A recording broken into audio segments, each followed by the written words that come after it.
One of the things that I like to do as a way of passing the time, I guess, and I remember the old man,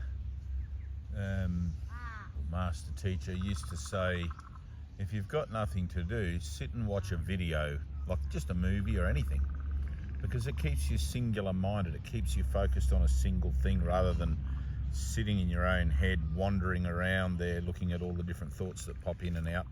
It kind of keeps you focused. It's a bit like doing a mantra. But one of the things I like doing is doom scrolling. I guess that's what people are calling it these days, where you just mindlessly scroll through, let's say, YouTube videos for things that, most of them are clickbait, but for things that are, well, possibly interesting, things that might attract you. Most of the time I realise within a few seconds it doesn't really hold much value, but I try to click on, and I don't know if I get a really diverse cross-section of YouTube. I think the algorithm kind of sends you stuff that, so sometimes I have to go outside of my sphere when I realise it, when I realise I'm just getting the same sort of stuff, and physically type in something different to upset the algorithm. But because my brain doesn't work the way it used to, or my mind work the way it used to, I can't think of anything to type in. The thing that I really like, or one of the things that I really like doing, is following social trends, or not following them, but looking at social trends, keeping up with what's going on, not as an idea of participating in it, but as an idea of seeing if I have a reaction there anywhere, because any reaction to an external situation, whether it's a global catastrophe or a global health pandemic or a global anything, or even a local one, it doesn't have to be always global, any kind of thing like that is very helpful in exposing hidden denial. It's like ultimately you're looking to find yourself in a place where the external world doesn't attract you at all. And whilst generally that's the case, every now and again, if I was to sit down for an hour of scrolling, let's say, there'd probably be something that I would formulate a concept about in my mind, rather than just looking at it as another idea passing by. I probably realise that I've got a few ideas that correlate to whatever it is that I'm looking at, that tell me something about it that cannot not be of my own personal opinion, right? So it's very helpful that way for me anyway, because I'm not in a position where I have people around me all day, every day, talking to me and presenting me with ideas and hopefully pushing my buttons, because there's nothing better than a friend who's a good button pusher. I know that's the opposite for what most people might appreciate their friends for, but it's like I'm genuinely grateful to be shown if I still have a button to be pushed. It's like, all right, show me that shit, expose it.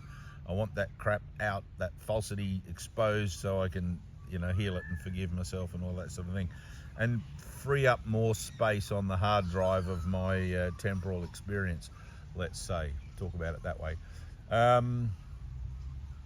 Forgiveness frees up the hard drive. The other thing I like is to bear witness, and this is a really cool thing. It's hard sometimes because it takes me, maybe it's easier for other people, I don't really know, but it takes me a little kind of moment to get into the zone where I realize that something that is occurring, let's say, in the collective consciousness, is relative to where I'm at with something, or relative to my own awakening. I mean, everything is, but ego is incredibly tenacious and will try to dumb everything down and keep you separated from it, and keep me separated from it, finger on my nose, keep me separated from it in a way where it doesn't really register. It registers, but not really, not on a deep level, not on a level where I actually feel a certain thing about it.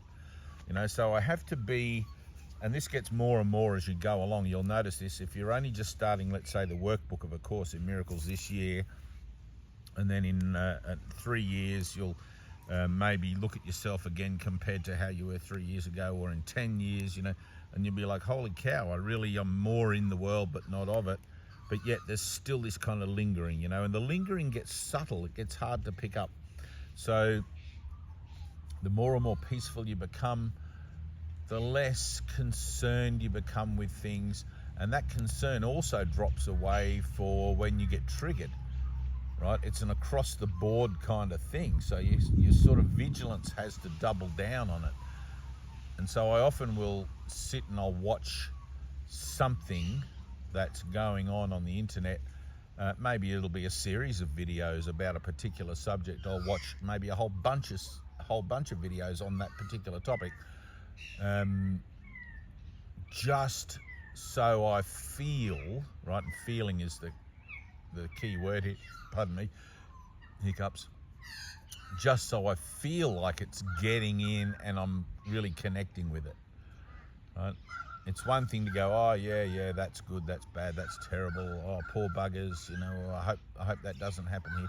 It's one thing to have an opinion about it, but that's very superficial. All opinions are just like on the very,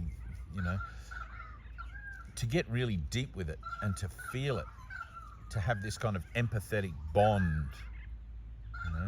And if you don't, you don't. But at least give yourself the gift of self-doubt, right? Self-doubt is a big gift in spiritual transformation. It's like, no, I'm not gonna trust my own first response to this. I'm going to sit with it for a minute and see if it really does go somewhere deeper for me, because I'm attracted to it. It keeps showing up for some reason or other. So let me just see how much I can get out of it. Let's see how deep I can dig. So a couple of things have been showing up for me on social media. One of those is MGTOW, Men Going Their Own Way. So MGTOW. And I think we're going to cover this in a Zoom meeting, which will be fun. And I've been really looking at it. Like, I've been watching quite a lot of videos. They're all pretty much the same. They're all fairly superficial. They're all saying, well, women are doing this and so men are doing that. I mean, that's the nature of any cause and effect relationship. Someone did something and the other person did something else. When it starts to occur in the collective in a specific form, it's more interesting because you can generally nail it down to personal points of view for yourself, right? When it's just kind of loose and it's like people get married, let's say, and then 70% of people get divorced, it's like, well, if you've never been married or divorced, it's hard to have that as an experiential kind of thing. But pretty much everybody has, in this regard anyway, has probably had the experience of being, let's say, unwanted or rejected, or getting a feeling like something's not right and all of that sort of thing on the superficial level, on the relationship level. So it's really cool. So I want to look at that one. That's really cool. But one that I really, and I've done an LGBTQ video before, just briefly, and not that long ago, actually, a few months ago, I think. And I even covered it briefly with one of the guys in our Zoom meeting, and I'm using that term guys not as a pronoun, just in a general, one of the people in our Zoom meeting. I never really, I'm not up with all that sort of stuff, but I mean, I'm not for or against it or anything, but I just don't really know how to go about it, But anyway, that's just my ignorance or my train of thought, which is a matter of being a bit more willing to, I don't know, willing to what, because in where I live around here, it's like there's not really any LGBTQ community, and if there is, they're very underground, so I don't have much exposure to it particularly, but I get the idea, right? I get the idea. And being someone who's had a diverse upbringing regarding sexuality and all of that sort of stuff, it's like, man, I know how things go, I know how the mind can be influenced by things. But one of the things that I thought was interesting was I watched, and I've seen it a couple of times, it's shown up a few times. Oh, no thanks. No, all good. I'm just making a video. So, no, that's okay. Got someone bringing me coffee. Isn't that lovely? In the middle of the orchard. One of the things that's interesting that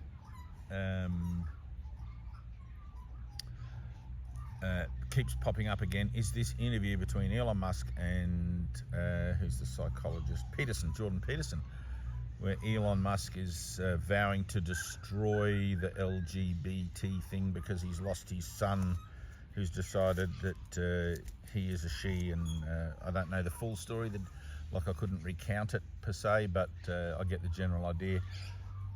And it just really, it was one of the ones that really got to me. You know, I thought, this is such a cutting edge thing. These guys are two big media players, right? And they're just on the cutting edge of social media. Everybody kind of watches them, listens to them, and everything. And I always sort of think, if you can just get through to these guys, you know, that have these huge audiences, and just,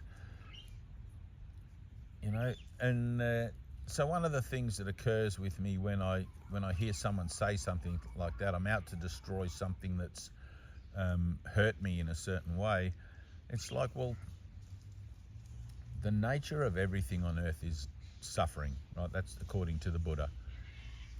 If you get to middle age and you, I'm talking about the avatar, if you get to 30 years old and you haven't realized yet that everything here dies, everything here is always getting old and sick and dying and all of that sort of stuff, then man, you really need to wake up and smell the roses and pull your head out of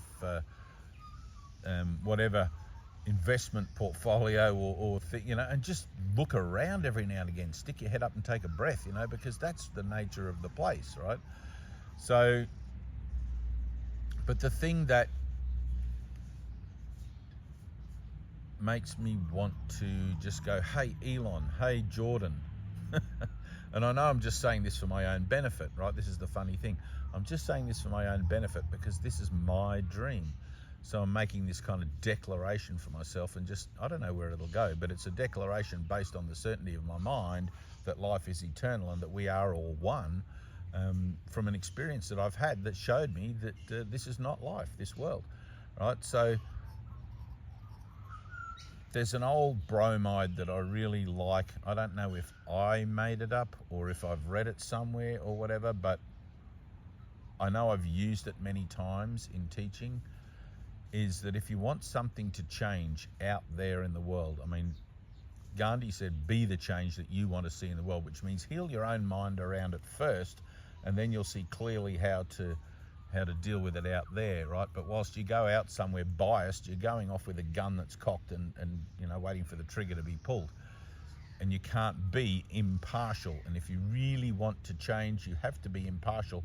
If you're really willing for yourself to change, for your mind to change around something, you have to be willing to give up any idea about it that you have, how that change ought to look, for or against. Right? You have to get to the point where you just want change. Right? The nature of the beast on earth is always change. Everything here is in constant change. The nature of everything in eternity is changelessness, constant changelessness. So to stay in the flow here, you have to keep going with the flow, go with the changes. Right? So to try and destroy something that has changed something that you had an attachment to, and now it looks differently, so you're angry and whatever, and you're vowing to destroy it, whether you've got the money to do that, probably in this case, or not. I always say, if you want to change something, don't focus your energy on destroying the old, but put all your energy and your passion and your heart space into building the new. Right? Now, if the new hasn't emerged for you in your own heart and mind beyond anything other than destroying the old, or destroying what it is that you see as being the transgressor in this case, then you need to step back, do some inner inquiry, heal whatever it is that's going on in your own mind, and ask for that healing, and then allow for the new thing to come through. How is it that I can affect positive change in this the way I see it, right? Now, bearing in mind that that may or may not change anything out in the world, but your own peace of mind around it is the change that you want. From there, you'll be able to fall into an acceptance of how things are, which will free you up from the grievance, and you'll see a positive and clear pathway in front of you how to proceed from that point on. Right, so I look at the idea of two guys that are on the forefront, on a powerful forefront of social media, that have the ability to they actually have the ability to transcend the sum of the problem, the sum of the parts that they see as the problem, and to take it where it really needs to go, which is between the two of them to a reasonable place where it can be seen, firstly, that opposition to something only gives it power, and trying to destroy that something, therefore, turns that something into martyrdom and gives it more popularity, etc., etc., etc., as we've seen in every case of that sort of example throughout the world. But also, it's like, if you can turn it around in your own mind at that cutting edge, at that forefront, like the example that sets for everyone that's watching those videos that you're interacting with, and that's trying to make sense of what's happening on the cutting edge of social interaction, social,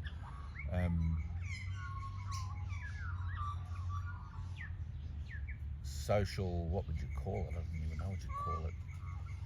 But it's going to be an incredibly powerful tool. I mean, these are two guys, and I'm just using these guys specifically, but these are two guys that are setting an example. Whether they realise it or not, I mean, they're just sitting in chairs and they're just piss talking about whatever. Whether they realise it, they're setting some kind of an example for everybody that's watching it. Whether that example is taken in a positive light or in a negative light, it doesn't matter. But an example is being set one way or the other, right? So I like to think, let your words be merciful, right? When I look at, and I'll continue using this LGBT, I can't remember the letters, LGQ, I know there's a Q in there. There's a lot of letters now. Somebody told me there was a number in there as well the other day. When I look at these things, right, in this particular one, I always try to look at it from the point of view of mind awakening, right, as my mind awakening, not Dave mind, but as in Christ mind awakening, which then gets played out in the world. When I'm aware that my mind is waking up, when I'm aware that I'm participating in this thing called spiritual awakening, and I start to have these little shifts in consciousness, you start to notice them outside on a very personal and small level, and also on a global scale. And so when I look at these two guys having this back and forth on a social media platform about what they want to destroy, about what's wrong with the world and everything like that, I don't try to look at it, oh, that's my mind being negative, that's my mind being whatever. It's like I look at it, this is mind waking up, this is mind coming to a conclusion about something wherein it can make a decision. Right now, because I know for myself that everything is mind awake, everything is the will of God, like the divine, everything is divine, not like God in the sky. You got to get out of that idea. But God is the force, the life source of everything. That life source of everything is in this continuum, in this paradigm, in this time zone, in the very early stages of awakening to truth, right? We're only 2,000 years since the resurrection. I mean, in 100, let's say if science got it right and there's 130 billion years since the Big Bang, 2,000 years since the resurrection is nothing. We've been floating around as pure unformed consciousness, for probably 125 billion of those years, wondering what's going on and what's all this flashing stars and gases and things that we don't have names for yet. And, until evolution comes along and we become an amoeba. I really don't know if that's how things go, but I mean, everything playing out here and now, it doesn't really matter. I mean, but I like to look at the idea of, I'm just going to turn my camera around, have a look at this bird. So there's a bird that's been sitting there for about 15 minutes doing virtually nothing on that log. Oh, moved his head. Oh, there we go, having a scratch. Just sitting there with his back to the sun. So I look at everything in the social media as an idea of mind awakening, right? Now, if I can't see mind awakening in what I'm looking at, if I can't see the process of awakening, then I need help. I need to ask for help. It's like, because everything is either a blessing or a lesson. And if I see it as mind awakening, if I see Jordan Peterson and Elon Musk having this back and forth, and I can see the natural process occurring in that energetically of mind coming to know itself, becoming more awake to itself, then it bears as a witness to what I'm going through myself, and it bears as a witness to what I know is the truth of the matter based on the experience I had, that there is only mind awake. And being that this is already over, I find myself back in time in a place where mind is still awakening. I'm a late timer, early in time, let's say, right? So if I don't see that in the videos I'm watching, if I don't see that in the LGBTQT, so I'm not going to go and research it. I'm not. It just gets too long. I'll just call it the LB movement. If I don't see that in the LB movement, and if I don't see that in the JP and EM movement, then, and that's like using some integrity and some honesty about it. You have to sit there and be honest. Then I need help. I need to ask, show me the truth in this. Show me the truth in this situation, which is always a looking beyond the situation, which is always presented when you ask for help in order to see something truly. You're always given more. You're always given more than the situation actually presents, because the situation that you're looking at as it's being presented is actually already over. It's actually already in the past in the moment that you're looking at it. It's occurred in your mind, let's say, before time began. It's been projected out there. You're looking at it now, and what you're looking for is witness to your awakening. What you're looking for is witness to the truth of your own holiness, your own divinity. Right? But literally, when your mind is awake, you see awakening, you see awake everywhere. Right? It's either a lesson or a blessing. If it's a lesson, admit it. It's like, I don't see awakening everywhere. I see two guys arguing about something they want to destroy, right? That they hate and whatever. And maybe I feel that way, or maybe I don't feel that way. Maybe I don't know how I feel. You know, like this, you find yourself in the picture somewhere, but it's like, I want to see the truth, because what I'm seeing here is intolerable. What I'm seeing here is like this old way of dealing with things. And I'm retraining myself to see things in a new light, in a new way, in a new passionate and heartfelt, helpful way, considering all of humanity as my privilege to help. You know, my privilege to represent, let's say, in my own mind. And so I look at Elon and Jordan Peterson, and I sat there and I'm like, how is this reflecting to me my awakening? Like, maybe I have to step back and wait. Maybe there's going to be a continuation of this where they reach their own natural conclusion, simply because in my mind I've realized it makes no sense to destroy the old, but rather it makes every sense to represent the new, or represent the miracle, right? Represent that miracle that's waiting to represent the alternative to all of the problems of the world as one solution, right? Because there is only one solution. There's one problem and one solution. In any given situation where I don't see my awakening, or I don't see the Christ in my brother, the problem is that I think I'm separate from God, and the solution is that I'm not. And the bridge that brings those two things together and dismisses one and brings the other to fruition and reality in my consciousness is the miracle, right? I need help. In every moment, I'm learning to become dependent on God. I'm learning to become miracle-minded so that I can enter into a state of revelation, readiness, and have an experience. In my case, I've had an experience. I've had several experiences outside the body, beyond the body, no body, in eternity, in other realms, in other dimensions. It's been a wild ride. It's been a really wild ride. But all of those experiences and things have trued up and shown me my awakening as revealed in this moment here and now, relative to what it is that I seem to be experiencing outside of myself. Right? In the case of Elon and Jordan Peterson,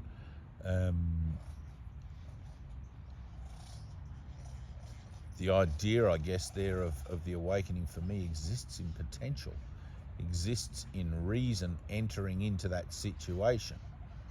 Right? So I accept, in my situation, I accept atonement for myself. In the case of Jordan Peterson and Elon Musk, it's like these guys are just ideas in my mind representing an old thing, to me an old thing anyway, that I'm going to ask for help with. I'm going to ask to help see it differently. And then I'm going to step back and allow that to be miraculous. In the case of the LG movement, in the case of that, it's like immediately I saw the transitional value of the movement itself. I saw this is mind waking up. This is mind looking for its true identity. That's why people don't feel comfortable in their bodies. It's why people feel that they were a man born into a woman's body or vice versa. It's because you're not a body in the first place. It's totally obvious, right? You're not a body. There's no way you're ever really going to feel comfortable in, I mean, a lot of people do feel comfortable in their bodies. They don't have any problem with it. And I would suggest that probably those people are more on their first or second incarnation here and haven't been here as long as the rest of us who don't feel comfortable in their bodies. We're just done with it. It's like this is fucking stupid contraption, this body, and it's time to be moving on in the journey of the soul and leaving this body behind. But in the meantime, the process of that, without spiritual guidance, it falls into the corruptive sphere of ego where the external searching for a new bodily identity takes place, and things can catch on like wildfire in that domain. You know, all of a sudden someone says, I think I'm a woman born into a man's body, and I want to take blockers, or I want to do this and whatever. And other people, you know, birds of a feather flock together. And no good or bad or judgment about any of it. I mean, I remember, this is going back probably just before the LG movement, where there was stories circulating around the web about somebody, it might have been a few different people, but the one that I remember specifically was somebody went and had their leg amputated because it felt weird. And then when they did hypnosis, they did a past life regenerative thing, and it turned out they were in the war and had their leg blown off in a past life. And I guess the traumatic experience of that was so strong in the psyche that when they reincarnated, somehow it transferred across and the leg didn't feel like it ought to be there. And that's a weird, you know, but then what's not weird here? You know, you got to look at it all. It's like, what am I trying to do? Make sense of planet crazy? It's like, no, I can't make sense of the chaos, because chaos by definition is not meant to be made sense of. But I can see beyond it. I can use it as a witness to the truth in me, which if I'm open to all things and open to being shown, sometimes it's very, very clear and obvious in the LB case, and sometimes it's not so obvious in the Jordan Peterson, Elon Musk case. And if you guys have any clue about that, I'm all open to it. But I just find it interesting. You know, I find it interesting. There's lots of things. There's lots of stuff. I mean, you can look at people's fascination with the pyramids and monoliths and ancient civilizations and cultures and UFOs and all of that. I mean, it's just mind reaching for its origins. It's mind looking for its creative nexus. It's you know, the most primal point of existence. Mind looking for itself, basically. Of course, when you externalize that, you can be here for a long, long time looking at everything, lifetime after lifetime after lifetime, and You know, which is why the kingdom of heaven is within you. Search for it where it is, and there you will find it. But anyway, I just thought that was kind of cool. I wanted to put that on record, like the Elon Musk one specifically and Jordan Peterson one specifically, because at the moment it is a lesson. At the moment, to me, and I'm going to treat it that way, I want to be honest about it. At the moment, I'm going to treat it that way, as a lesson, and heal my mind of all concerns about it one way or the other, how it looks, even as far as the idea of building a better way rather than destroying the old, letting go of everything and allowing something to come full circle in that, to show me the nature of my awakening in it. Because if God's will is everything, there should be nothing on earth which, with honesty and discipline and all of that sort of stuff, doesn't reflect to me my holiness. Right? Everything reflects my holiness. Wherever I go, all I see is my holiness. So even in the form, even the form reflects it. The form is the denial of it, but the fact that form denies my holiness, it implies my holiness in its denial and therefore represents it. I don't know if you can hear that. You might want to rewind that and listen to that bit again. But I mean, that's how it plays out, you know. But anyway, I just thought that was interesting, and maybe in the next video, I'll do another video in a couple of days. Maybe something will have shifted. Usually it's about a 3-day turnaround. 3-day turnaround for these things, but it's good to be able to document it on video and just see what comes, you know. Some of these things are subtle. Some of them are so subtle you just don't really pick up on them, and other ones, they're just like, bam, this is great. LB, you guys are just totally onto it, you know. And like, I love that whole idea of the LB. I know if I was to indulge in it or engage with it on a physical level, let's say, then it just becomes one of those, another game of for and against, or better or worse, or any of those judgmental sort of thing. But as an idea of a mirror, as an idea of reflecting something new or something on the cutting edge of consciousness, it's really kind of cool. I look at it and I go, all right, I mean, if I was to be honest about it at the moment in the year 2024, I would say it's in its very primal, immature stages of what it's going to be in like 50 years time from now. I mean, at the moment, and this is just how I see it. I mean, I'm not a prophet. I'm not prophesizing anything here, but at the moment, the LGB movement it's brash and it's colorful and it's look at me. It wants attention, you know. It's mind looking for validation, really, right? But with everything like that, it's like anything in life. When you start something new, it tends to be that there's a big trumpet playing and there's, like, you know, everything. You want to get credit, and you're looking for support for your ideas. Whereas when things begin to mature, you realize that it's not about anyone's support, or it's not about being recognized. It's just about being yourself. Whether that looks colorful or whatever in 100 years from now, I don't know. But and there's nothing wrong with that either way. Totally nothing wrong with it at all either way. But it's just another stage. It's another stage, you know.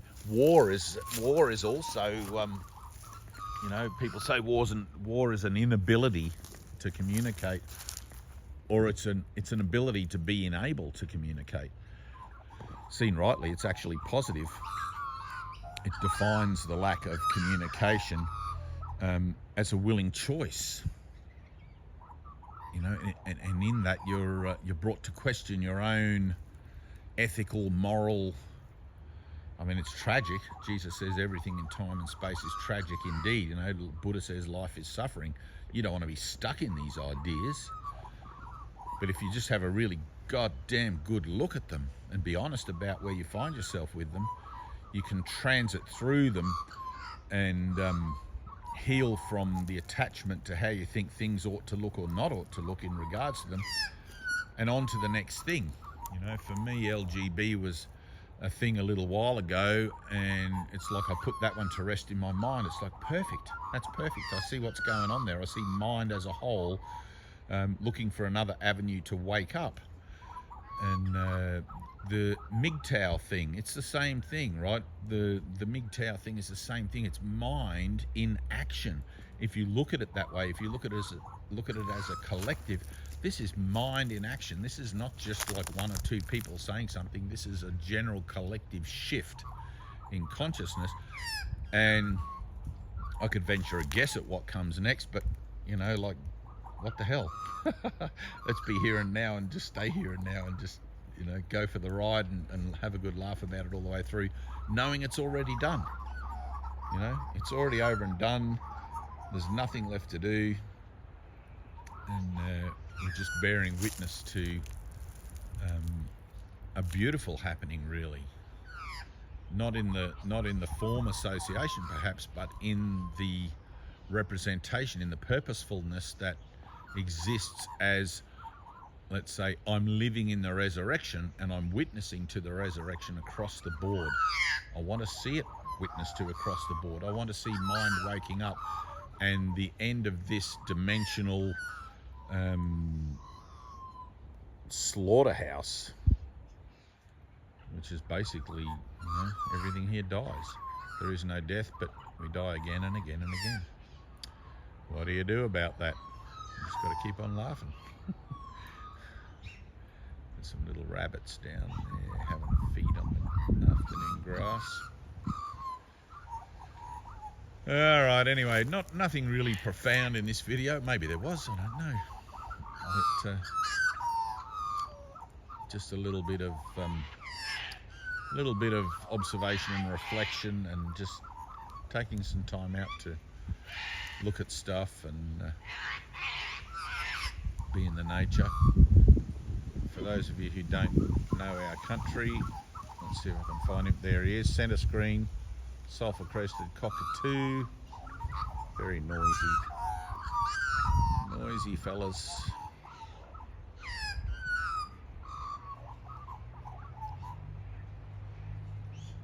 Rabbits, centre screen. Magpies singing. Magpie, another magpie. A lot of nature around here. Avocados, I might go pick some avocados.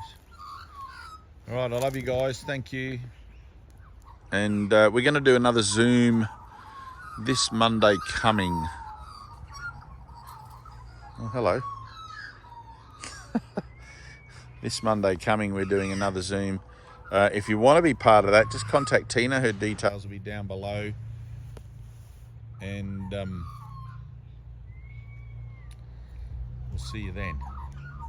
If not in the next video, if I have a shift with the Elon and Jordan Peterson thing, you know, and Tina's looking forward to a shift with her Make America Great Again, with Donald Trump. She's expressed that she's not a fan of Donald Trump. Which is the same thing exactly as being a fan of Donald Trump. To not be a fan is to be a fan, like you're a fan of not being a fan, right? It's to have an association. It's to have a temporal association with something external, one way or the other. It doesn't matter whether you're for or against. The fact that you have an association with it at all means that you're still chained to the world. You know, so the whole idea of love thy enemy has to be embraced as an idea in the mind of bringing all things under the umbrella of love and looking beyond the judgment, no matter what it seems to represent, knowing that it's just a dream. It's just an illusion. It didn't affect reality at all. But you may not believe me on that. You might have to have your own experience, but that's what we're here for. This is all about experience. Hey, buddy. You're going to come and peck my toes there, eh? I've got toes there. Got my special sandals. Oh, no. What's going on? Yeah, you're on film. Look good. Oh, yeah, that's your good side.